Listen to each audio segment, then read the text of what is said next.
നമസ്കാരം. Lights camera action എന്ന നമ്മുടെ ചാനലിലേക്ക് ഒരിക്കൽ കൂടി സ്വാഗതം. ഞാൻ നിങ്ങളുടെ ശാന്തിവിള ദിനേശ്. 40 വർഷം മുമ്പ്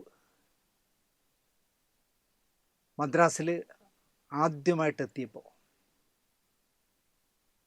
ഞാൻ പരിചയപ്പെട്ടതൊക്കെ ഡബ്ബിങ് ആർട്ടിസ്റ്റുകളായിരുന്നു. കാരണം ചിത്രാഞ്ജലി സ്റ്റുഡിയോയിൽ എഡിറ്റിങ്ങൊക്കെ കഴിഞ്ഞിട്ട് ഡബ്ബിങ്ങിന് കൊണ്ടുപോയതാണ് മദ്രാസിൽ. അങ്ങനെ ഡബ്ബിങ് രംഗത്ത് പരിചയപ്പെട്ട ഹരിച്ചേട്ടൻ, സിനിമാ നടനായിരുന്ന ഹരിച്ചേട്ടൻ, ആനന്ദവല്ലി ചേച്ചി, പിന്നെ ഹരിപ്പാട് സോമൻ, അങ്ങനെ കുറേ പേരുണ്ട്. രതീഷ്, ശാന്തൻ, വത്സമ്മ, ഷീജ, അങ്ങനെ പറയാൻ തുടങ്ങിയാൽ ഞാൻ ഓർത്തോർത്ത് പറയണമെങ്കിൽ ഒരുപാട് പേരുണ്ട്.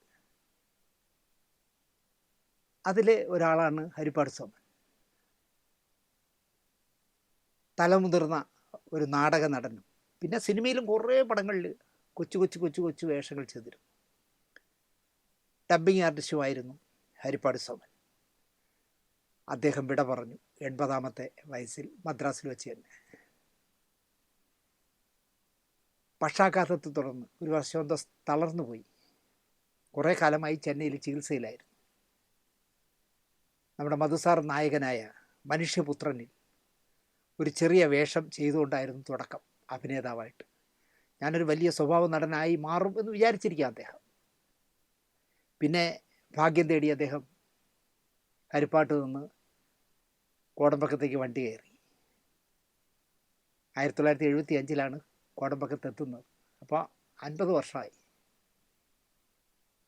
കുടുംബത്തോടൊപ്പം കഴിഞ്ഞ 50 വർഷമായിട്ട് ചെന്നൈയിൽ ജീവിച്ചിരിക്കുകയായിരുന്നു അദ്ദേഹം.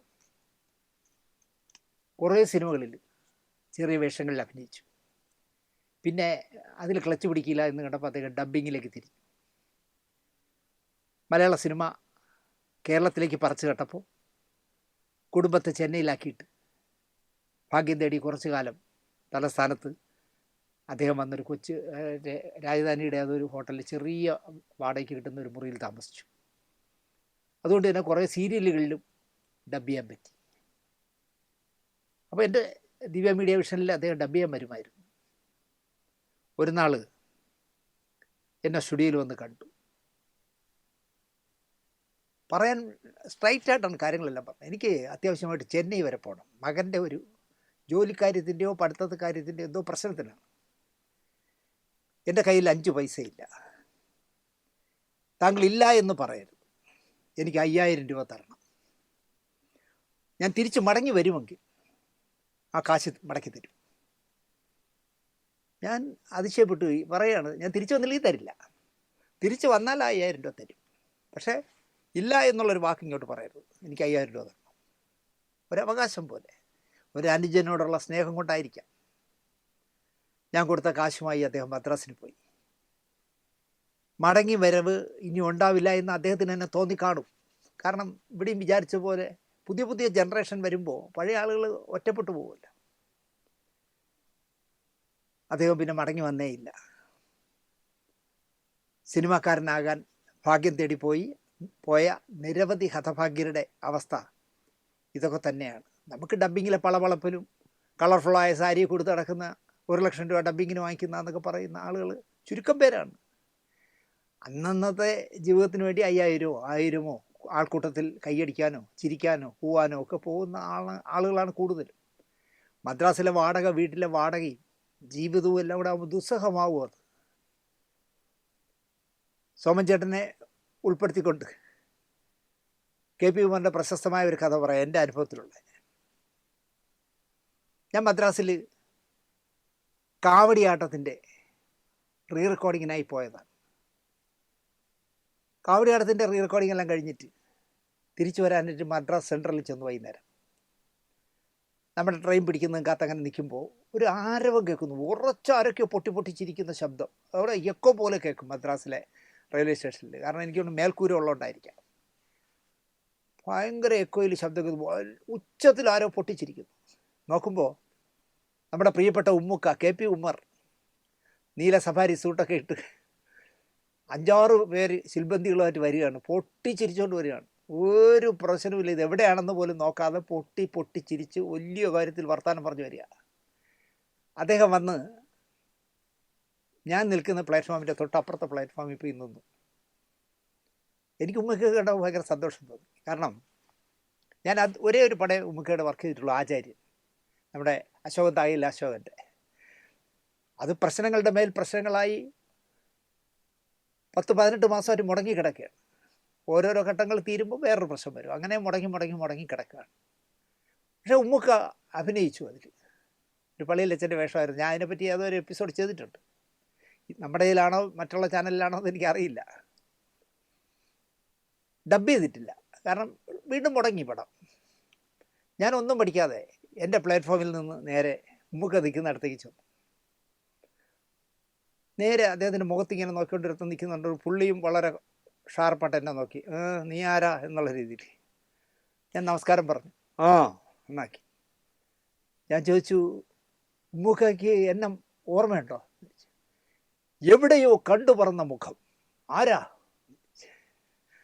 ഞാൻ പറഞ്ഞു, ഞാൻ ആചാര്യൻ എന്ന് പറഞ്ഞ സിനിമയുടെ അസോസിയേറ്റ് ഡയറക്ടറാണ്. ആചാര്യൻ. പുള്ളിക്ക് യാതൊരു പടമൊന്നുമില്ല, ഓർമ്മയില്ല. ഞാൻ പറഞ്ഞു, അശോകൻ തായിലെ അശോകൻ്റെ. ഉമ്മുക്ക ഒരു പള്ളിയിലെ അച്ഛനായിട്ട് അഭിനയിച്ചു. തിരുവനന്തപുരത്ത്. ഞാൻ പറഞ്ഞത്, മിസ്റ്റർ അശോകൻ എവിടെയുണ്ട്? ഞാൻ പറഞ്ഞു, അശോകൻ തിരുവനന്തപുരത്തുണ്ട്.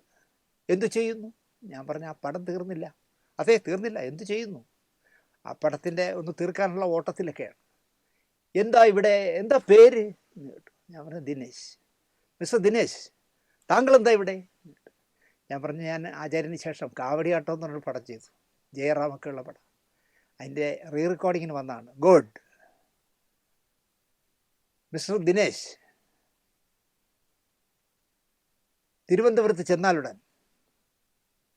മിസ്റ്റർ അശോകനെ കാണണം. ഞാൻ കാണും. മദ്രാസ് സെൻട്രലിൽ വെച്ച് KP ഉമറിനെ കണ്ടു എന്ന് പറയണം. ഞാൻ പറയാം. KP ഉമറിന് പ്രായമായി വരികയാണ്. ഞാൻ ചിരിച്ചു.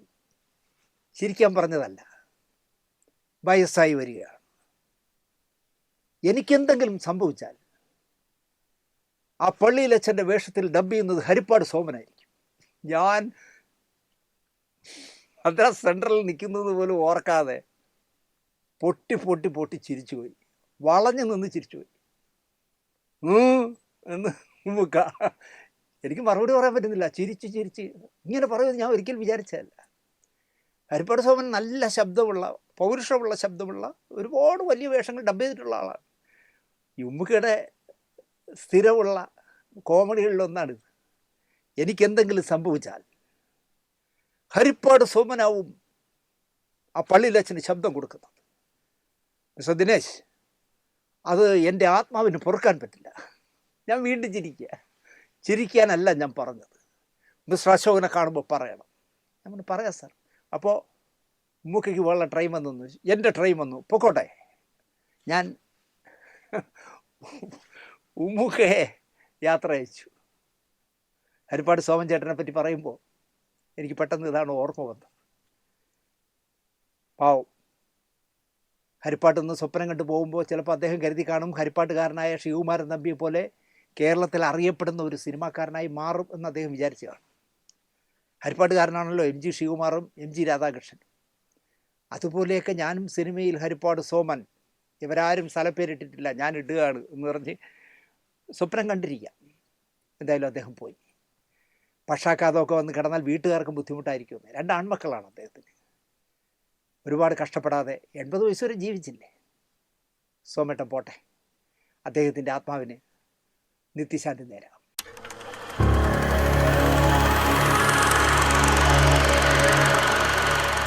നമസ്കാരം. ചെറുകഥകൾ കൊണ്ട് മാത്രം മലയാളികളുടെ മനസ്സിൽ ഇടം നേടിയ കഥാകാരനാണല്ലോ T. പത്മനാഭൻ. ഒരു നോവലൈറ്റ് പോലും പത്മനാഭൻ സാർ എഴുതിയിട്ടില്ല. എല്ലാം ചെറുകഥകൾ മാത്രമാണ്. എറണാകുളത്ത് FACTയിലായിരുന്നു അദ്ദേഹത്തിൻ്റെ ജോലി.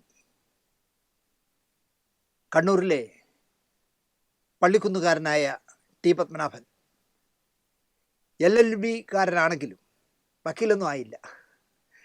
FACTയിലെ ഡെപ്യൂട്ടി ജനറൽ മാനേജറായാണ് അദ്ദേഹം പെൻഷനാവുന്നത്. വക്കീലായിരുന്നെങ്കിൽ ചിലപ്പോൾ കോടതിയിൽ ജഡ്ജി എടുത്ത് കൊടുത്തന്നെ. പത്മനാഭൻ സാർ അങ്ങനത്തെ ഒരു ക്യാരക്ടറാണല്ലോ. FACTയുടെ ക്വാർട്ടേഴ്സിലാണ് കൂടുതൽ കാലം പത്മനാഭൻ സാർ ഭാര്യയുമായിട്ട് ജീവിച്ചത്. അവർക്ക് മക്കളില്ല. 1931 ഫെബ്രുവരി 5 ജനിച്ച ടി പത്മനാഭൻ 1948 ആദ്യത്തെ കഥ എഴുതി. വെറും 17 വയസ്സുള്ളത്. ഇപ്പോൾ 94 വയസ്സായി. ഇനിയും ഒരംഗത്തിന് ബാല്യമുണ്ട് ടി പത്മനാഭൻ സാർ. ഗൗരി, പ്രകാശം പരത്തുന്ന പെൺകുട്ടി, മക്കാൻ സിംഗിൻ്റെ മരണം, സാക്ഷി മുതലായ കഥകൾ കാലാതിവർത്തിയായി മലയാളി ഉള്ളിടത്തോളം കാലം കടൽ ഒക്കെ ഉണ്ടാവും. ഇന്ത്യൻ ഭാഷകളിലും വിദേശ ഭാഷകളിലും വിവർത്തനം ചെയ്തിട്ടുള്ള ചുരുക്കം മലയാള കഥാകാരന്മാരിൽ ഒരാളാണ് T Padmanabhan sir. Vayalar award അടക്കം പ്രധാന പുരസ്കാരങ്ങളൊക്കെ അദ്ദേഹത്തെ തേടി വന്നിരുന്നു. എവിടെയോ വച്ച് MTയുമായി മാനസികമായി അകന്നു.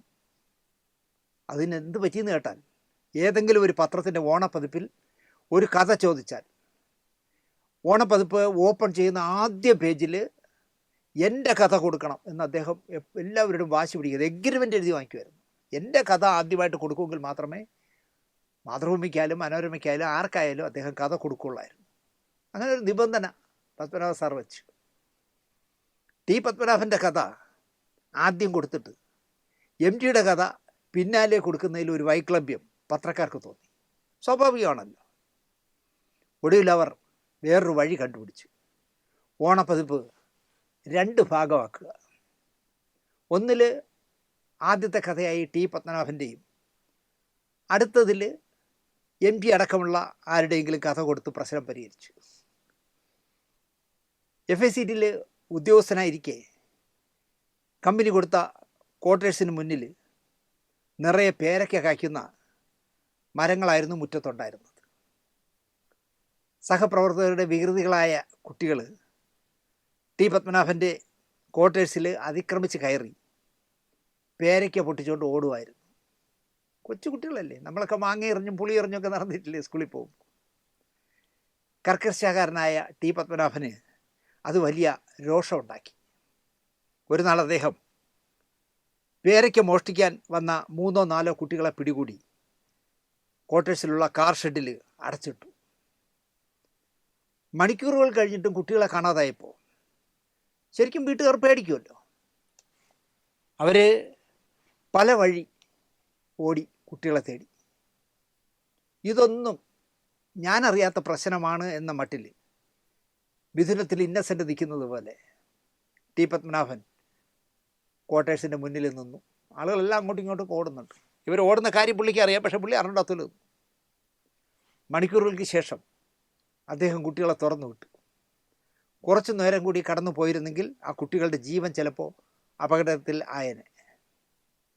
ഇതോടെ ക്വാർട്ടേഴ്സിലുള്ള ആൾക്കാരെല്ലാം ഈ കുട്ടികളുടെ പ്രശ്നത്തോടുകൂടി ടി പത്മനാഭനുമായിട്ട് ഒരു ഗ്യാപ്പ് ഇട്ടു. കുട്ടികൾ രഹസ്യമായി അദ്ദേഹത്തെ പട്ടി പത്മനാഭൻ എന്ന് വിളിച്ച് രോഷം തീർത്തു. പത്മനാഭ സാർ നടന്നു പോകുമ്പോൾ നോക്കടാ പട്ടി പത്മനാഭൻ പോണു എന്ന് പറഞ്ഞ് ആ അടച്ചിട്ട രോഷം തീർത്തു. സ്വന്തമായി കുഞ്ഞുങ്ങൾ ഇല്ലാത്തതിനാലാണോ ടി പത്മനാഭൻ എന്ന കഥാകാരൻ ദുർവാസാവിനെ പോലെ പെരുമാറിയിരുന്നത് എന്ന് എനിക്കറിയില്ല. നമ്മുടെ സിനിമാ ചാനലിൽ സിനിമാക്കാരനല്ലാത്ത ടി പത്മനാഭനെ പറ്റി ഇത്രയും പറഞ്ഞത് എന്തിന് എന്നാവും നിങ്ങളുടെ സംശയം. പറയാം. ടി പത്മനാഭനെ ആരാധനയോടെ കാണുന്ന സിനിമാക്കാരനാണ് തിരക്കഥാകൃത്ത് കലു ഡെന്നീസ്. അദ്ദേഹം മാധ്യമം വാരികയിൽ എഴുതിയ സിനിമാ അനുഭവങ്ങളുടെ പുസ്തകമായ നിറഭേദങ്ങൾ, അതിൻ്റെ അവതാരിക എഴുതിയത് സാക്ഷാൽ ടി പത്മനാഭ സാറാണ് എന്ന് പറഞ്ഞാൽ എത്ര പേർ വിശ്വസിക്കുമെന്ന് എനിക്കറിയില്ല. മലയാളികൾ ഏറെ ഇഷ്ടപ്പെടുകയും വീണ്ടും വീണ്ടും കാണുകയും ചെയ്യുന്ന കുറേ സിനിമകൾക്ക് ദൃശ്യഭാഷയൊരുക്കിയ എഴുത്തുകാരനാണ് കലു ഡെന്നീസ് എന്നാണ് ടി പത്മനാഭൻ അവതാരികയിൽ എഴുതിയത്. നല്ല സിനിമകൾ ഭാഷാ വ്യത്യാസമില്ലാതെ കാണുന്ന ആളായിരുന്നു ടി പത്മനാഭൻ. എറോൾ ഫ്ലിൻ അഭിനയിച്ച അഡ്വഞ്ചേഴ്സ് ഓഫ് ഡോൺ ജുവാൻ എന്ന സിനിമ പത്മനാഭ സാർ കണ്ണൂരിൽ വെച്ചോ എറണാകുളത്ത് വെച്ചാണെന്ന് പറഞ്ഞാൽ കയറി മാറ്റിനി ഷോ കണ്ടു. പടം ഭയങ്കരമായിട്ട് പത്മനാഭ സാറിന് ഇഷ്ടമായി. മാറ്റിനി വിട്ട ഉടനെ തന്നെ തിയേറ്ററിലെ കൗണ്ടറിൽ കയറി നിന്ന് വീണ്ടും ടിക്കറ്റ് എടുത്ത് ഫസ്റ്റ് ഷോയും കണ്ടു. എന്നിട്ടാണ് അദ്ദേഹം വീട്ടിൽ പോയത്. അത്രയും സിനിമയോട് ആരാധനയുള്ള ഒരാളാണ് ടി പത്മനാഭൻ. യാദൃച്ഛികമായി ടി പത്മനാഭൻ ടി വിയിൽ ഒരു മലയാള സിനിമ കണ്ടു. വലിയ താരനിരയൊന്നുമില്ലാത്ത സിനിമ. ചിത്രം അനിൽ ബാബു സംവിധാനം ചെയ്ത വെൽക്കം ടു കൊടൈക്കനാലാണ്, ജഗദീഷ് നായകനായിട്ടുള്ള. ഏതു നിമിഷവും മരണത്തിലേക്ക് കടക്കാവുന്ന രോഗമുള്ള ഒരു നായകൻ. അയാൾ രോഗത്തെ കാര്യമായിട്ടെടുക്കാതെ വെളിച്ചം പരത്തി ജീവിക്കുന്ന മനുഷ്യനാണ്.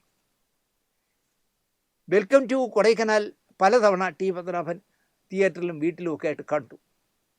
ഇങ്ങനെ ഒരു തീം, ഇതുപോലുള്ളൊരു കഥാബീജം എന്തുകൊണ്ട് എൻ്റെ മനസ്സിൽ ജനിച്ചില്ല എന്ന് അദ്ദേഹം ചിന്തിച്ചു. മറ്റൊരു സിനിമയിലോ കഥാസാഗരത്തിലോ ഇങ്ങനെ ഒരു സബ്ജക്റ്റ് അദ്ദേഹം കണ്ടിട്ടുമില്ല എന്നത് അദ്ദേഹത്തിന് ബോധ്യമുണ്ട്. മാധ്യമം പത്രാധിപർ ബിജുരാജിൽ നിന്ന് കലു ഡെന്നിസിൻ്റെ ഫോൺ നമ്പർ സംഘടിപ്പിച്ചു. അദ്ദേഹം വിളിച്ചു. ശരിക്കും പറഞ്ഞാൽ കലൂരാൻ ഞെട്ടിപ്പൊട്ടിത്തെറിച്ചിരിക്കാം. കാരണം ടി പത്മനാഭനാണ് വിളിക്കുന്നത് മറുവശത്ത്. മലയാള ചെറുകഥാ സാഹിത്യരംഗത്തെ കുലപതിയായ താൻ തിരക്കഥ എഴുതിയ സിനിമ പല പ്രാവശ്യം കണ്ടിട്ട് തൻ്റെ നമ്പർ തപ്പിയെടുത്ത് വിളിക്കുക എന്ന് പറഞ്ഞാൽ, അങ്ങനെ ചിന്തിച്ചാൽ കുളിര് കോരും ആർക്കുമായാലും. കലൂരാനും കുളിര് കോരിയിരിക്കും. വ്യക്തിപരമായി ഒരു ബന്ധവുമില്ലാത്ത കലു ഡെന്നിസിനോട് ആദ്യം തിരക്കിയത് ഈ കഥയ്ക്ക് വല്ല ഇംഗ്ലീഷ് സിനിമയോടോ നോവലിനോടോ കടപ്പാടുണ്ടോ എന്നായിരുന്നു. സാറിൻ്റെ സംശയം എനിക്ക് മനസ്സിലാവുന്നുണ്ട്. ഈ സിനിമയുടെ കഥ എൻ്റെതല്ല സാർ, സംവിധാന ഇരട്ടകളായ അനിൽ ബാബുവിൻ്റേതുമല്ല. അത് മറ്റൊരു തിരക്കഥാകൃത്തായ ഇപ്പോൾ സംവിധായകനായ AK സാജൻ്റേതാണ്. പിന്നെ സാറിൻ്റെ സംശയം ന്യായമാണ്. നമ്മുടെ മലയാള സിനിമയല്ലേ, ഇങ്ങനെയൊക്കെ ഭവിച്ചാൽ അത്ഭുതപ്പെടേണ്ടതില്ല. എവിടുന്നോ ചുരണ്ട ആളെന്ന് സംശയിക്കാം, അതിൽ ന്യായമുണ്ട് എന്നാണ് കലൂരാൻ പറഞ്ഞത്. ഈ നിറഭേദങ്ങൾ പുസ്തകത്തിൽ കുറച്ച് ചിത്രങ്ങളുടെ പിറവിയും സാക്ഷാത്കാരത്തെയും പറ്റി എഴുതിയിട്ടുണ്ട്. അതിലൊന്ന് രക്തം എന്ന ചിത്രത്തെ പറ്റിയാണ്. റിലീസിന് മുമ്പേ വാർത്തകളിൽ ഇടം പിടിച്ച പോസ്റ്ററിനെ പറ്റി വലിയ ചർച്ചകൾ നടന്ന ചിത്രമായിരുന്നു ചിത്രം. കലൂരിൽ ആസാദ്, അശോക എന്നീ 2 പേരുകളിൽ B ക്ലാസ് ആണോ C ക്ലാസ് ആണോ എന്ന് എനിക്കറിയില്ല, തിയേറ്ററിലുണ്ടായിരുന്നു കലൂരാൻ്റെ കുട്ടിക്കാലത്ത്. അപ്പോഴാണ് ഈ തിയേറ്ററിലുണ്ടായിരുന്നത്. സ്കൂളിലേക്ക് 3 കിലോമീറ്റർ നടന്നു പോകണമായിരുന്നു വീട്ടിൽ നിന്ന്. അക്കാലത്ത് ഈ 2 തിയേറ്ററുകളിലും കളിക്കുന്ന സിനിമകളുടെ 30-40 പോസ്റ്റർ കടകളിലൊക്കെ ഒരു ബോർഡിൽ അടിച്ചൊട്ടിക്കുമായിരുന്നു. ഇതിൽ ആ കടക്കാർക്ക് ആ സിനിമ കാണാനുള്ള പാസ് കൊടുക്കും തിയേറ്ററിൽ. എൻ്റെ നാട്ടിൽ ഫാസില തിയേറ്ററിൻ്റെ ഫോട്ടോ ഇതുപോലുള്ള പോസ്റ്റർ വയ്ക്കുമായിരുന്നു, അതുകൊണ്ട് എനിക്കറിയാം. അപ്പോൾ ഈ 30-40 പോസ്റ്ററിൽ ചെമ്മീൻ എന്ന് എഴുതിയിരിക്കുമ്പോൾ ആ ചെമ്മീനിൽ സത്യമാഷും ഷീലാമിയൊക്കെ ഉള്ള പോസ്റ്ററായിരിക്കും. അതൊക്കെ നോക്കി നടക്കലായിരുന്നു കുട്ടിക്കാലത്ത് കലൂരാൻ്റെ കൗതുകം. 3ാം ക്ലാസ്സിലെത്തിയപ്പോൾ ഡെന്നീസിന് തന്നെപ്പോലെ തന്നെ സിനിമയോട് താല്പര്യമുള്ള ഒരു കൂട്ടുകാരനെ കിട്ടി. അവൻ്റെ അച്ഛന് അശോക തിയേറ്ററിൽ ടിക്കറ്റ് കീറലാണ് ജോലി. ടിക്കറ്റും കൊണ്ട് വരുമ്പോൾ കയറ്റി വിടുക, അതാണ് അദ്ദേഹത്തിൻ്റെ ജോലി. അപ്പോൾ അതുപോലെ ഒരു ജോലി എൻ്റെ അച്ഛന് കിട്ടിയെങ്കിലെന്ന് കലൂരാൻ ആഗ്രഹിച്ചു. കാരണം അവിടെ വരുന്ന സിനിമകളൊക്കെ ഈ മനുഷ്യൻ്റെ വീട്ടുകാർക്ക് ഫ്രീ ആണ്. അപ്പോൾ കലൂരാൻ്റെ കൂട്ടുകാരൻ, 3ാം ക്ലാസ്സിൽ പഠിക്കുന്ന കൂട്ടുകാരനെ എല്ലാ സിനിമയും പോയി ഫ്രീ ആയിട്ട് കാണാം. അതുപോലെ തന്നെ ആ തിയേറ്ററിൽ വരുന്ന സിനിമകളുടെ നോട്ടീസും പാട്ടുപുസ്തകങ്ങളും ഒക്കെ അവന് കിട്ടും, അച്ഛൻ കൊണ്ട് കൊടുക്കും. എൻ്റെ അപ്പനും അവിടെ ഒരു ജോലി കിട്ടിയിരുന്നെങ്കിൽ ഇതേപോലെ ഫ്രീ ആയി സിനിമകൾ കാണാം, പാട്ടുപുസ്തകവും സിനിമാ നോട്ടീസും ഒക്കെ കിട്ടുകയും ചെയ്യുമായിരുന്നു എന്ന് കുഞ്ഞ് ഡെന്നീസിന് ആഗ്രഹം ഉദിച്ചു മനസ്സിൽ. കലൂരാൻ്റെ അപ്പന് കലൂർ പാറയപ്പറമ്പത്ത് മുക്കിൽ ചായക്കടയാണ്. ഈ പാറയപ്പറമ്പത്ത് മുക്ക് എന്ന് പറഞ്ഞാൽ ഇപ്പോൾ എറണാകുളത്ത് ഒരിടത്തും കാണാൻ കഴിയില്ല. ദേശാഭിമാനി പത്രത്തിൻ്റെ ഓഫീസും പ്രസ്സും വന്നപ്പോൾ പാറേപ്പറമ്പ് ബുക്ക് ദേശാഭിമാനി ജംഗ്ഷനായി മാറി. 3 സഹോദരിമാർക്ക് ഒരൊറ്റ സഹോദരനാണ് കലൂരാൻ. കുഞ്ഞു പ്രായത്തിൽ സിനിമാ പ്രാന്ത് അവൻ്റെ തലയിൽ കയറിയത് ഓർത്തും, അങ്ങനെ മോൻ്റെ തലയിൽ സിനിമാ പ്രാന്ത് കയറിയത് ഓർത്ത് വഴിതെറ്റിപ്പോകുമോ എൻ്റെ മോൻ എന്ന ആധിയിലായിരുന്നു അമ്മ. ഒരറിയപ്പെടുന്ന സിനിമാക്കാരനായി കലൂരാൻ മാറിയപ്പോൾ ഏറ്റവും അധികം സന്തോഷിച്ചതും ആ അമ്മ തന്നെയായിരുന്നു.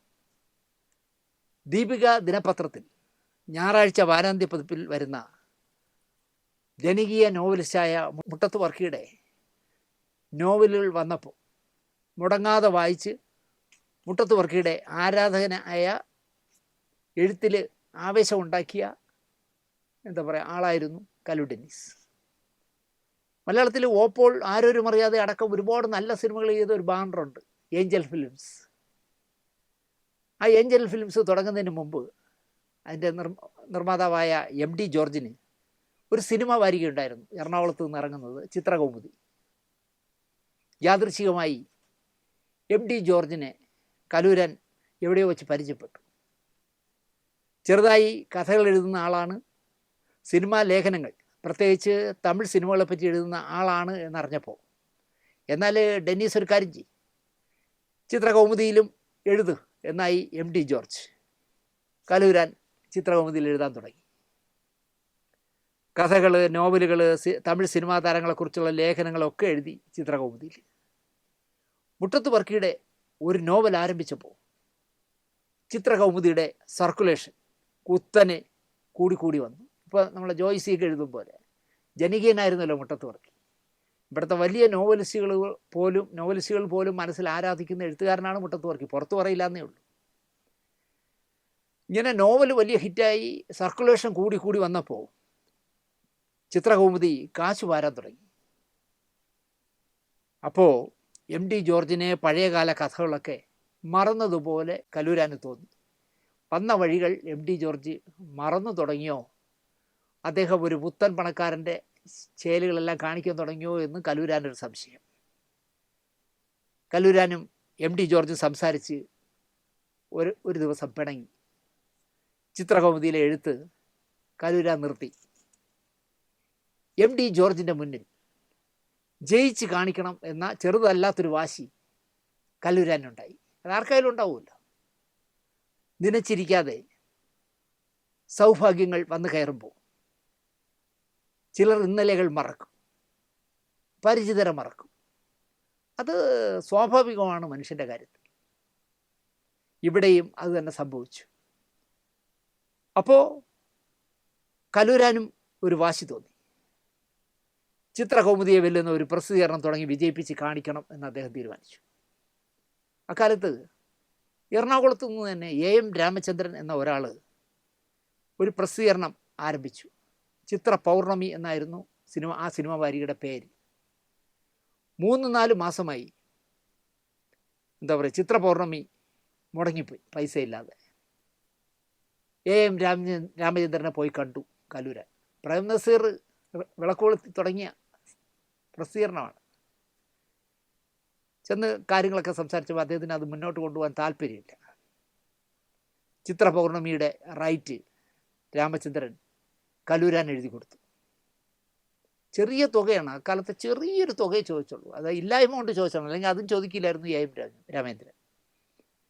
കലൂരാൻ്റെ സുഹൃത്തുക്കൾ 3-4 പേരുണ്ടെങ്കിലും ആർട്ടിസ്റ്റ് കിത്തോയോടാണ്. ഒരുപാട് പോസ്റ്ററുകൾ ചെയ്ത ആളുണ്ടല്ലോ കിത്തോ, ആരോരും അറിയാതെ എന്ന് പറഞ്ഞ ഒരൊറ്റ സിനിമയിലെ പോസ്റ്റർ മതി. നെടുപടി വേണു കുതിരയുടെ തേർ തെളിക്കുന്ന തേരാളിയായിട്ടും മധുസാറിനെയും കരമനെയും ഭരത് ഗോപിയൊക്കെ കുതിരകളായിട്ടും വരച്ച ഒരു പ്രശസ്ത, അക്കാലത്ത് വലിയ ആ പടം ഹിറ്റാകുന്നതിന് ഒരു കാരണം ഈ കിത്തോ ചേട്ടൻ്റെ ഈ പോസ്റ്ററായിരുന്നു. അപ്പോൾ കിത്തോയുമായിട്ടായിരുന്നു കലൂരാന് 4-5 സുഹൃത്തുക്കളുണ്ടെങ്കിലും ആത്മബന്ധമുണ്ടായിരുന്നു കിത്തോയോടായിരുന്നു. 1972 53 വർഷം മുമ്പത്തെ കഥയാണ് പറയണേ. കിത്തോയുടെ MG റോഡിലുള്ള മുറിയിൽ ചിത്ര പൗർണമിയുടെ ബോർഡ് കൂടി ഉയർന്നു. കിത്തോ മാനേജിങ് എഡിറ്റർ, പിന്നെ അടുത്ത കാലത്ത് MLAയും MP ഒക്കെ ആയ സെബാസ്റ്റ്യൻ പോൾ ചീഫ് എഡിറ്റർ, കലൂരാൻ പത്രാധിപർ. ഇവരോടൊപ്പം കാനറ ബാങ്ക് ഉദ്യോഗസ്ഥനായിരുന്ന ജോൺ പോൾ, നമ്മുടെ പിന്നീട് തിരക്കഥാകൃത്തായി മാറിയ ജോൺ പോൾ, കേരള ടൈംസിലെ ആൻ്റണി ചടയമുറി, പീറ്റർ ലാൽ, ഫോട്ടോഗ്രാഫർ, പിന്നെ ഡയറക്ടറും നിർമ്മാതാവും ഒക്കെ ആയി മാറിയ ആൻ്റണി ഈസ്റ്റ്മാൻ, പിന്നീട് കഥാകൃത്തും തിരക്കഥാകൃത്തുമായി മാറിയ എ ആർ മുകേഷ് മുതലായവരൊക്കെ ഈ ടീമിൻ്റെ കൂടെ ചേർന്നു. അതൊരു ദൃഢമായ കൂട്ടായ്മയായി മാറി. പ്രേംനസീർ, വിളക്ക് കൊളുത്തി തുടങ്ങിയ പ്രസിദ്ധീകരണമായതിനാൽ സിനിമാക്കാർ ഒരു പ്രത്യേക പരിഗണന തന്നെ നൽകി. ചിത്ര പൗർണമിയുടെ വരവ് എറണാകുളത്ത് നിന്നും പ്രസിദ്ധീകരിച്ചിരുന്ന മൂവി, ചിത്രകൗമുദി, ഫിലിംനാഥം മുതലായവയുടെ സർക്കുലേഷനെ നന്നായിട്ട് ബാധിച്ചു. അങ്ങനെ മധുരതരമായി എം ഡി ജോർജിനെ ഒന്ന് ഞോണ്ടാനെങ്കിലുമായി കല്ലു ഡെന്നിസിന്. സ്ഥായിയായ വിരോധം വച്ചു പുലർത്തുന്ന മനുഷ്യനല്ല കല്ലു ഡെന്നിസ്. പറയേണ്ടത് അങ്ങ് പറയും, പിന്നെ ആ കാര്യം മനസ്സിലിട്ട് ചൊറിയില്ല, അവിടെ അവസാനിപ്പിക്കും പറയാനുള്ളത്. ഉദാഹരണത്തിന് സിറ്റി പോലീസ് എന്ന് പറഞ്ഞ വേണു ബി നായർ ആദ്യമായിട്ട് സംവിധാനം ചെയ്ത ഒരു സിനിമ ഉണ്ടല്ലോ, സുരേഷ് ഗോപി ആയിരുന്നു നായകൻ. ആ സെറ്റിൽ സുരേഷ് ഗോപി കാണിച്ച ഒരു മോശത്തരം കൊണ്ട് സുരേഷ് ഗോപിയുടെ മുഖത്ത് നോക്കി ചീത്ത വിളിച്ച ആളാണ് കല്ലൂര്.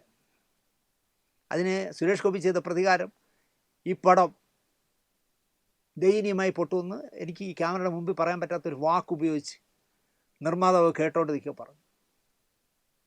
അവിടെ നിന്നാണ് ഈ താരങ്ങൾ താന്തോന്നിത്തരം കാണിക്കുന്നതിനെതിരെ ടെക്നീഷ്യന്മാർക്കായി ഒരു സംഘടന വേണമെന്ന് കല്ലൂരാൻ തീരുമാനിക്കുകയും അദ്ദേഹത്തിൻ്റെ നേതൃത്വത്തിൽ തന്നെ മാറ്റ ഉണ്ടായ കഥ ഞാൻ മുമ്പൊരിക്കലോ 1-2 പ്രാവശ്യം പറഞ്ഞിട്ടുണ്ട്.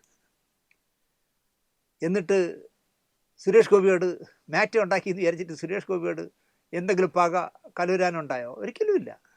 അതിന് ഏറ്റവും നല്ല ഉദാഹരണം ആ സുരേഷ് ഗോപിയുടെ കൊല്ലത്തെ വീട്ടിൽ, അന്ന് കൊല്ലത്താണ് സുരേഷ് ഗോപി താമസിക്കുന്നത്. അപ്പോൾ ജോഷി സാർ സംവിധാനം ചെയ്ത ഭൂപതിയാണെന്ന് തോന്നുന്നു, കൊല്ലത്താണ് ഷൂട്ടിംഗ് നടക്കുന്നത്. അപ്പോൾ മാറ്റയുടെ ഒരു അടിയന്തര എക്സിക്യൂട്ടീവ് യോഗം വയ്ക്കണം. പക്ഷേ ജോഷി സാറ് കൊല്ലത്ത് ഷൂട്ടിംഗ് ആയതുകൊണ്ട് വരാൻ പറ്റില്ല. എന്നാൽ ഒരു കാര്യം ചെയ്യാം, നമുക്ക് കൊല്ലത്ത് ഈ കമ്മിറ്റി വയ്ക്കാൻ തീരുമാനിച്ചു. പടം കഴിഞ്ഞ് ഷൂട്ടിംഗ് കഴിഞ്ഞിട്ട് വന്നാൽ മതിയല്ല. അങ്ങനെ മാറ്റയുടെ എക്സിക്യൂട്ടീവ് യോഗം കൊല്ലത്ത് മീറ്റിംഗ് കൂടാൻ തീരുമാനിക്കും. അതിൽ കല്ലൂരിനടക്കം എല്ലാവരും വരുമല്ലോ. ഇതറിഞ്ഞപ്പോൾ സുരേഷ് ഗോപി പറഞ്ഞു, എന്തിനാണ് ഈ ഹോട്ടലിലൊക്കെ നിങ്ങൾ വാടക മുറിയൊക്കെ എടുക്കണം, എൻ്റെ വീട്ടിൽ കൂടാ. സുരേഷ് ഗോപിയെ മുന്നിൽ കണ്ടുകൊണ്ടാണ് മാറ്റ് ഉണ്ടാക്കിയത് സുരേഷ് ഗോപിക്കെതിരെ. ആ സുരേഷ് ഗോപി പറയാണ്, ഹോട്ടലിലൊക്കെ റൂം എടുത്ത് എന്തിന് കളയണം ജോഷേട്ടാ, എൻ്റെ വീട്ടിൽ കൂടാ. ഇത് കല്ലു ടെന്നീസിനെ അറിയിച്ചപ്പോൾ പുള്ളിക്ക് യാതൊരു പ്രശ്നമില്ല. പിന്നെന്ത്, സുരേഷിൻ്റെ വീട്ടിൽ കൂടാം എന്നായി കല്ലു ടെന്നീസ്. അത്രയേ ഉള്ളൂ കല്ലു ടെന്നീസിൻ്റെ മനസ്സിലെ ദേഷ്യവും വാശിയും ഒക്കെ. ചിത്രകാർത്തിക സിനിമാ നിർമ്മാതാവായി വിതരണക്കാരനായി വിജയമായപ്പോൾ എം ഡി ജോർജ്, ഏഞ്ചൽ ഫിലിംസിൻ്റെ എം ഡി ജോർജ് അവസാനിപ്പിച്ചു. ആ വാരിക എല്ലാം കൂടെ കൊണ്ടു നടക്കാൻ സമയമില്ല. കഥാകൃത്തായി തിരക്കഥാകൃത്തായി കല്ലു ഡെന്നീസ് മാറിയപ്പോൾ ചിത്ര പൗർണമിയും അവസാനിപ്പിച്ചു. എം ഡി ജോർജും കല്ലൂരുമായിട്ടുള്ള അകൽച്ച ദൃഢമായി മാറുകയും ചെയ്തു. അത് പിന്നീട് സിനിമയിലെ പിണക്കങ്ങൾക്ക് ഇത്രയൊക്കെ വിലയുള്ളൂ എന്ന് തെളിയിക്കുന്ന ഒരു കഥയാണ് ഞാനിന്ന് പറയാൻ പോകുന്നത്. പിണങ്ങുമ്പോൾ എന്തും പറയും, നനച്ചിരിക്കാത്ത നേരത്ത് കണ്ടുമുട്ടും, പിണക്കം മാറും, പറഞ്ഞതൊക്കെ മറക്കുകയും ചെയ്യും. അതാണ് പൊതുവേ സിനിമാക്കാരുടെ സ്വഭാവം, പ്രത്യേകിച്ചും കല്ലൂർ ഡെന്നീസിൻ്റെ സ്വഭാവം. അതേ ഒന്നും മനസ്സിൽ വയ്ക്കില്ല. എം ഡി ജോർജിൻ്റെയും കല്ലൂരിൻ്റെയും പിണക്കം തീർന്ന കഥയാണ് ഞാൻ ഇനി പറയാൻ പോകുന്നത്. കുര്യാക്കോസ് എന്നുള്ള എറണാകുളത്തുകാരനായ ഒരാൾ നിർമ്മിച്ച ഈ മനോഹര തീരത്തിൻ്റെ ലൊക്കേഷനിൽ, ഐ.വി. ശശി സംവിധാനം ചെയ്ത ഈ മനോഹര തീരത്തിൻ്റെ ലൊക്കേഷനിൽ കിത്തോ, ഈ മനോഹര തീരത്തിൻ്റെ തിരക്കഥ എഴുതുന്ന പാറപ്പുറം, കുര്യാക്കോസിൻ്റെ മകൻ ജോയ് കുര്യാക്കോസ് എന്നിവരുമായി ഐ.വി. ശശിക്ക് തിരക്കഥ വായിച്ച് കേൾപ്പിക്കാൻ വെറും സുഹൃത്തായി പോയടത്ത് നിന്നാണ് കല്ലൂരാൻ സിനിമാക്കാരനായി മാറുന്നത്. കഥ എഴുതി, തിരക്കഥ എഴുതി, നിർമ്മാതാവായി മലയാള സിനിമയുടെ അവിഭാജ്യ ഘടകമായി മാറുകയായിരുന്നല്ലോ പിന്നീട് കല്ലു ഡെന്നീസ്. ആൻ്റണി ഈസ്റ്റ്മാൻ സംവിധാനം ചെയ്ത, സിൽക്ക് സ്മിത ആദ്യമായി അഭിനയിച്ച ഇണയെ തേടിയുടെ പ്രൊഡക്ഷൻ കൺട്രോളറുടെ റോളിലായിരുന്നു കല്ലു ഡെന്നീസ്.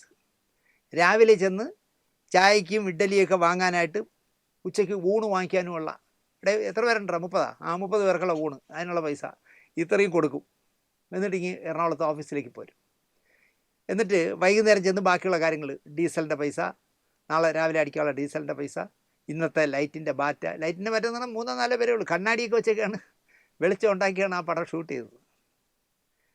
മദ്രാസിൽ നായികയെ അന്വേഷിച്ച് നടന്ന് വിജയമാല എന്ന ഒരു വായി നോക്കി പെണ്ണിനെ അവളുടെ കണ്ണുകൾ കഥ പറയുന്നു എന്ന് ആൻ്റണി ഈസ്റ്റ്മാന് തോന്നിയപ്പോൾ ആണ് ഉറപ്പിച്ചത്. അല്ലാതെ ശരീര ഭംഗി കണ്ടാൽ അടുപ്പിക്കാൻ തോന്നില്ല, ഒരു വേട്ടി ജോലിക്കാരിക്ക് പറ്റുള്ളൂ. ഷൂട്ടിങ്ങിന് 2 നാൾ മുമ്പ് പുതുമുഖം വിജയമാലയും അമ്മയും ആലുവയിലെത്തി, ആലുവ ഗസ്റ്റ് ഹൗസിലെത്തി താമസിക്കാൻ. അഭിനയ പരിശീലനമൊക്കെ 2-3 ദിവസം നൽകിയിട്ടാണ് ഷൂട്ടിംഗ് ആരംഭിച്ചത്. 1978 ഡിസംബറിലാണ് പിന്നീട് സിൽക്ക് സ്മിതയായി മാറിയ വിജയമാല ക്യാമറയ്ക്ക് മുന്നിൽ നിന്നത്. കുട്ടുത്തം മാറാത്ത പ്രകൃതവും എന്തു പറഞ്ഞാലും ചിരിച്ചുകൊണ്ടിരിക്കുന്ന, ഒട്ടും പ്രൊഫഷണൽ അല്ലാത്ത ഒരു പൊട്ടിപ്പെണ്ണ് ഓരോ ഷോട്ടും കൊളമാക്കിക്കൊണ്ടേയിരുന്നു. ഈ പെണ്ണിന് അഭിനയിക്കാനൊന്നും അറിയില്ല, എവളെ പറഞ്ഞു വിട്ടിട്ട് വേറെ ഒരാളെ കണ്ടെത്തണം എന്ന് പറഞ്ഞ ആളാണ് കലു ഡെന്നീസ്. പക്ഷേ സംവിധായകൻ ആൻ്റണി ഈസ്റ്റ്മാൻ അത് സമ്മതിച്ചില്ല. അദ്ദേഹം ക്ഷമയോടെ ആ കുട്ടിയെ 3-4 ദിവസം പഠിപ്പിച്ചപ്പോൾ അവൾ ഗ്രാജുവലായിട്ട് വളർന്നു. വിജയമാലയുടെ കണ്ണിൽ ഉടക്കി കിടക്കുകയാണോ സംവിധായകൻ എന്ന് കലു ഡെന്നീസ് പച്ചയ്ക്ക് ചോദിച്ചു. നീ എന്ത് ആ കണ്ണിൽ തന്നെ നോക്കിക്കൊണ്ടിരിക്കണമെന്ന് എന്നൊക്കെ പറഞ്ഞു. പക്ഷേ ആൻ്റണി ഈസ്റ്റ്മാൻ പറഞ്ഞേ മാറ്റണ്ട, അവൾ ഈ ക്യാരക്ടറിന് കറക്റ്റാണ്. സിനിമയിൽ ഇതുപോലെ ഒരു വായി നോക്കി പെണ്ണ് വന്നാൽ അവളുടെ കാര്യം പോക്കാണ്. ഇണയത്തേടിയുടെ സെറ്റിൽ ആദ്യമായി വന്നത് വിജയമാലയുടെ നല്ല സമയത്താണ് എന്ന് പറയാം. വേറെ വല്ലയിടത്താണെങ്കിൽ ഒരു 50 പേര് പിച്ചി കീറും. കലു ഡെന്നീസും ആൻ്റണി ഈസ്റ്റ്മാനും 100% മാന്യമായിട്ടാണ് വിജയമാലയോട് ഇടപെട്ടത്. അതിനാൽ തന്നെ സിൽക്ക് സ്മിത മരിക്കും വരയ്ക്കും ഈ 2 പേരോടും മാന്യമായി തന്നെ പെരുമാറി. 2 ഷിഫ്റ്റിലായിട്ട് 2 സിനിമകളിൽ മാസം 30 ദിവസവും അഭിനയിക്കുന്നത്ര തിരക്കുണ്ടായിട്ട് കലു ഡെന്നീസും ഈസ്റ്റ്മാനും വിളിച്ച സിനിമകൾക്കൊക്കെ അതിൽ നിന്നൊക്കെ ഡേറ്റ് ഉണ്ടാക്കി കൊടുക്കാൻ തയ്യാറായ എന്താ പറയുക, ഇന്നലെകൾ മറക്കാത്ത നടിയായിരുന്നു സിൽക്ക് സ്മിത. ഇതുവരെ പറഞ്ഞതിൽ നിന്നും നമ്മൾ വ്യതിചലിച്ച് പോയ ഒന്നൊരു സംശയമുണ്ട്. കഥയിലേക്ക് തന്നെ മടങ്ങാം.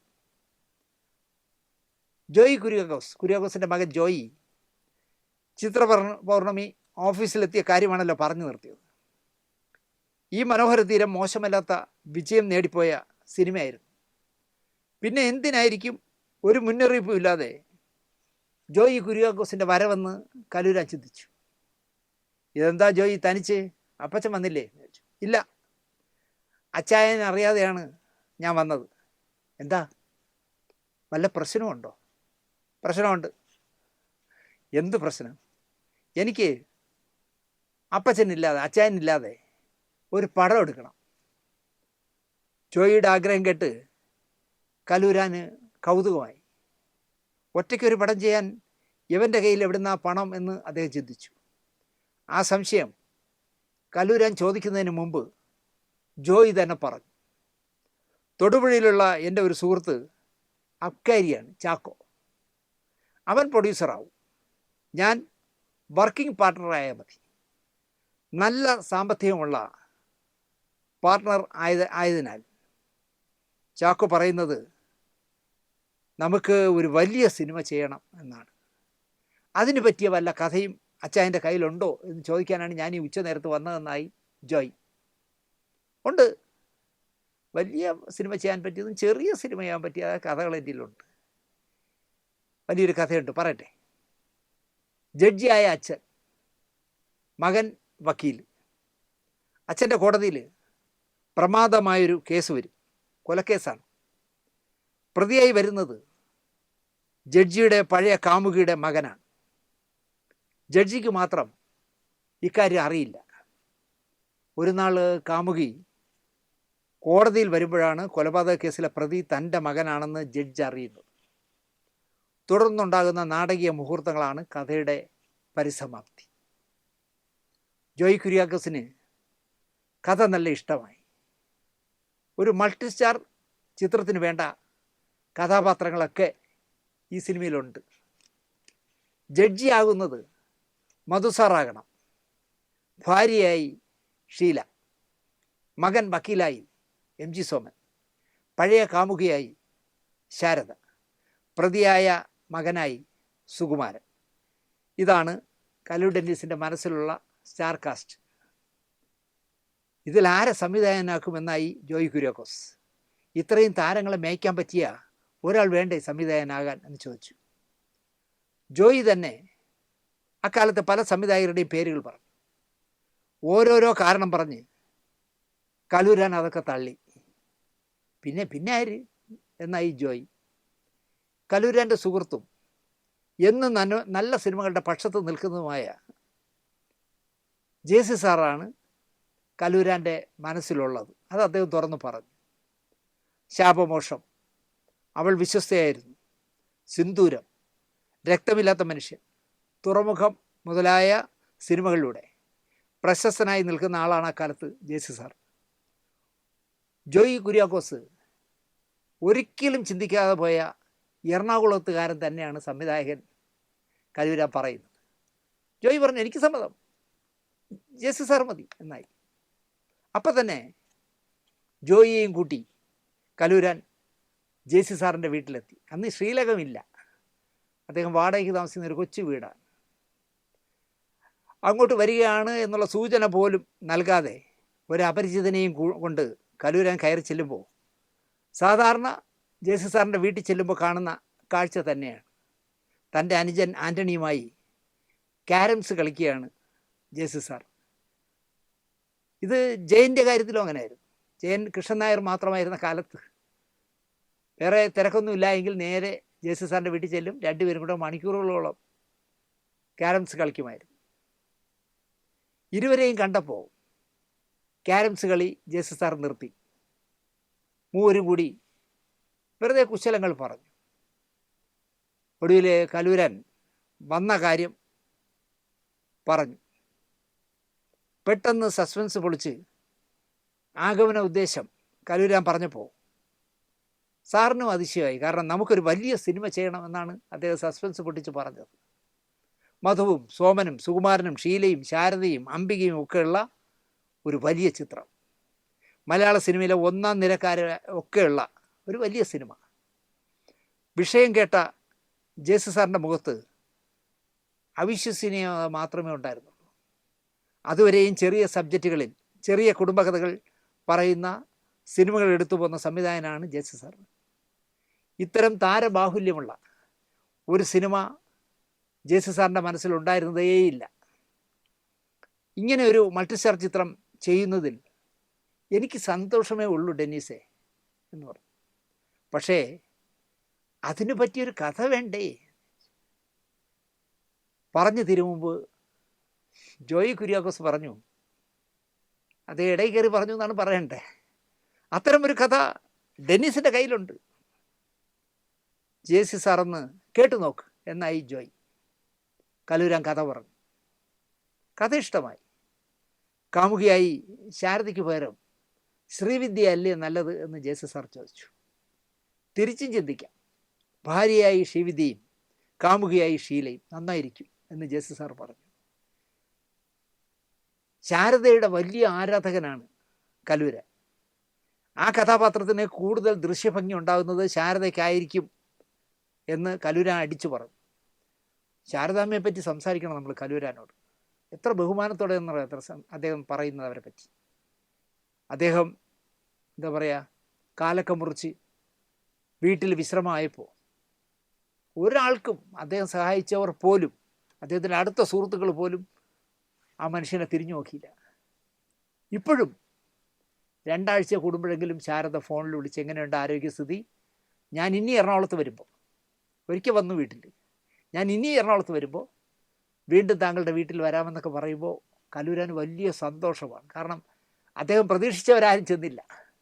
അദ്ദേഹം തിരക്കഥ എഴുതി 100-150 ദിവസം ഓടിയ പടങ്ങൾ നിർമ്മിച്ച നിർമ്മാതാക്കളുണ്ട് കേരളത്തിൽ. ഒരാളും ജെ.സി. സാറിനെ കലൂരാൻ അന്വേഷിച്ച് ചെന്നിട്ടില്ല. ഒരു പടവും ഒരു അവസരവും ഇല്ലാതെ തെണ്ടി തിരിഞ്ഞ് നടന്നവന്മാരെ സംവിധായകനാക്കിയിട്ടുണ്ട്. ഒരുത്തനും തിരിഞ്ഞു നോക്കിയിട്ടില്ല. 10-15 വർഷമായിട്ട്, കുറേ കാലമായിട്ട്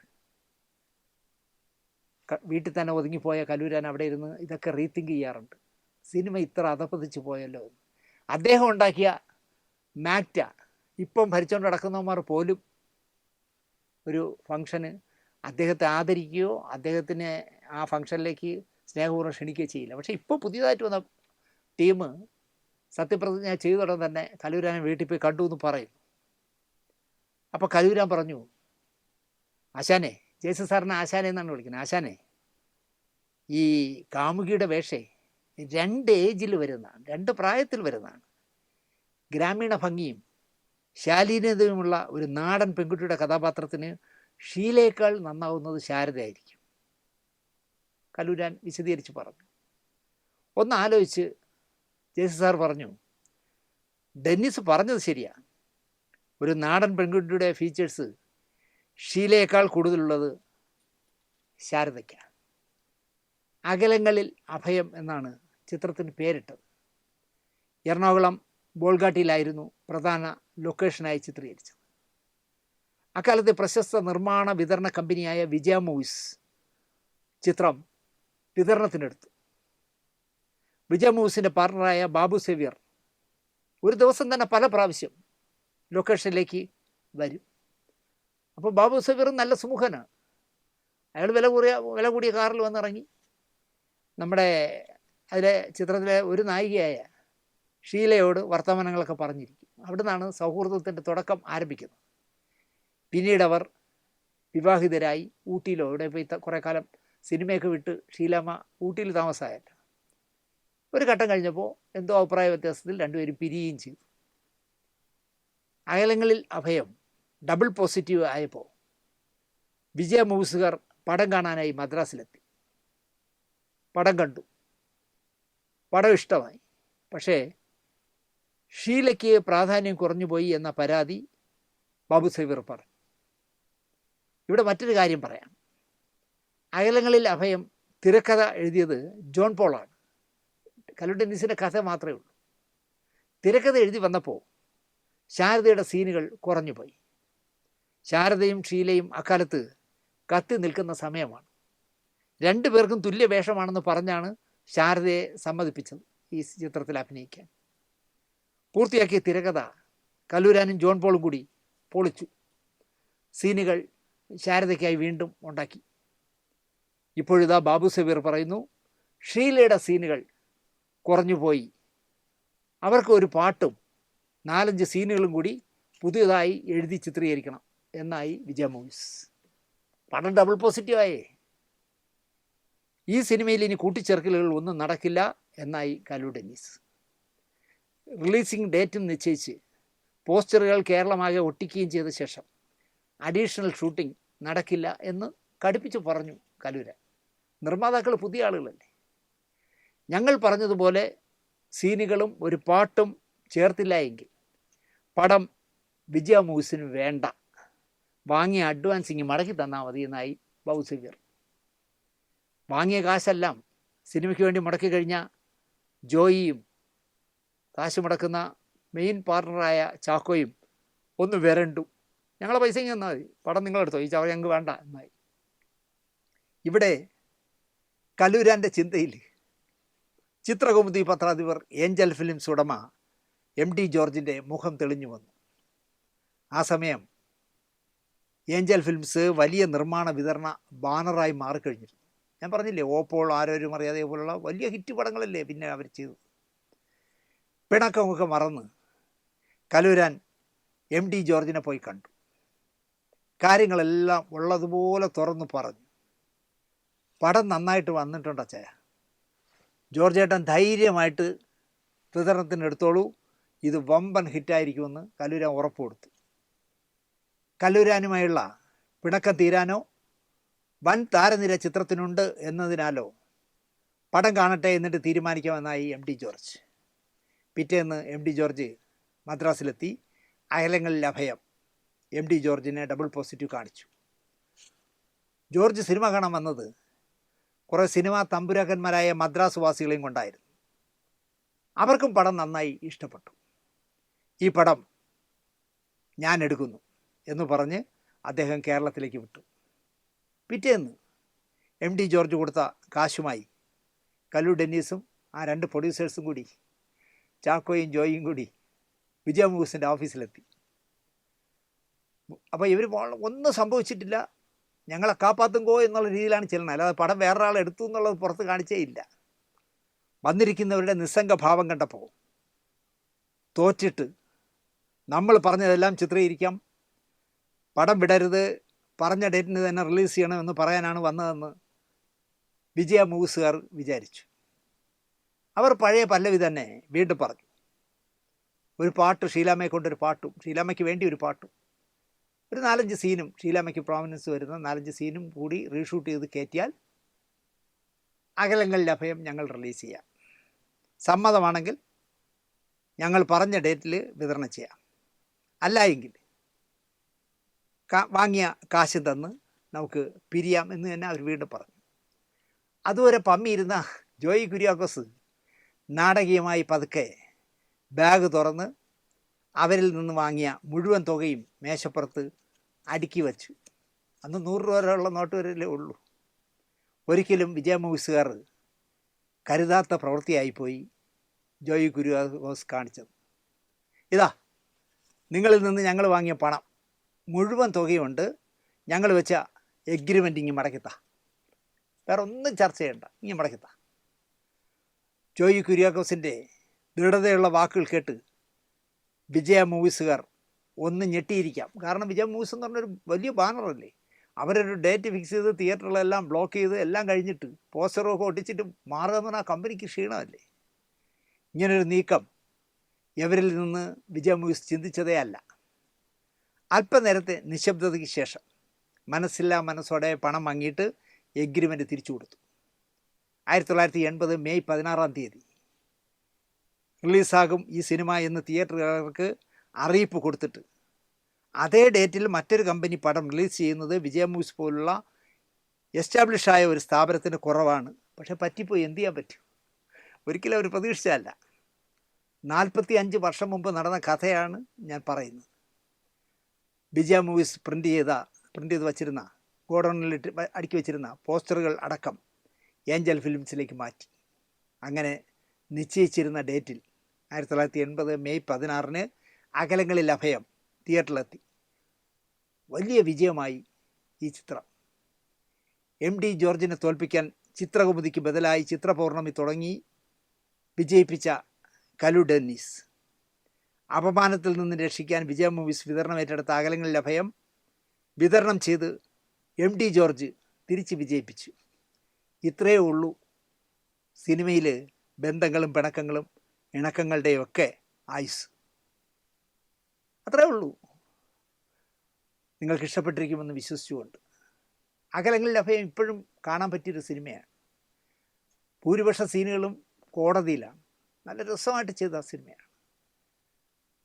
കഴിയുമെങ്കിൽ യൂട്യൂബിലുണ്ട്, കാണണം. ഈ എപ്പിസോഡ് നിങ്ങൾക്ക് ഇഷ്ടപ്പെട്ടിരിക്കുമെന്ന് വിശ്വസിച്ചുകൊണ്ട് നിർത്തുന്നു. നന്ദി, നമസ്കാരം.